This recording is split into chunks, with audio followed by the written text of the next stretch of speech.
Odo Broni si woje kwinema $1 million or de patane kra after say ye bibia no so court no de court no beje no no so age sika ya woje ye sika se kwinema publish false information wagu ne ho fi wode nanu atechem se prako no eno woje se sika sa me Afia Schwarzenegger be twe nsem agu wonom. Na 1 million asama moken 1 million Ghana cedis and now 1 million Jamaican dollars and now 1 million Australian dollars ada US dollars asama moken 1 million Odo Broni na eka na ne lawyer Afia Schwarzenegger and waboni team de figure bi atoso na kwinema nya TikTok ya na ote kwinema se ne ntade na ya na ode dressing ne wig fe ne the makeup no ana mo pese ye ton di razy sa fancy ana sede na Odo Broni pe import no traumatize ope $1 million na ne ma me brimpo man so be kan dey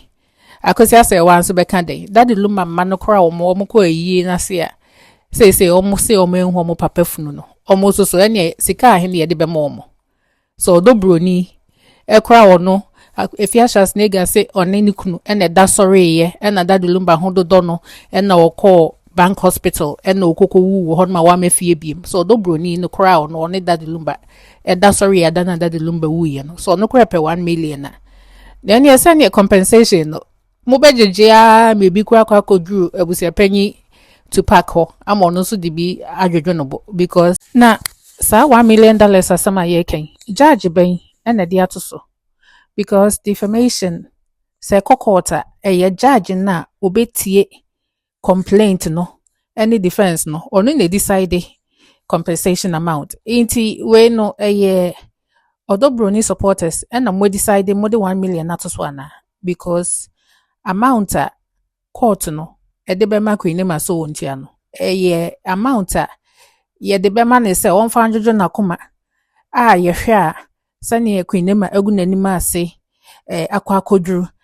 ebema yi fere bi aba nanim ontimi wura baabi a first na ko otimi wura ekoka na asem ne ye hu ne mobo na ebi ade opeye de ama no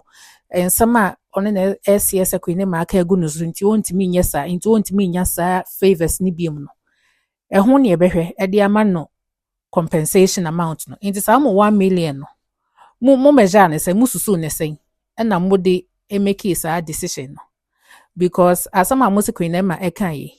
me say me on for months me hwe kwinema for hours fiti anopa kopem anwumre me ye adwuma esiso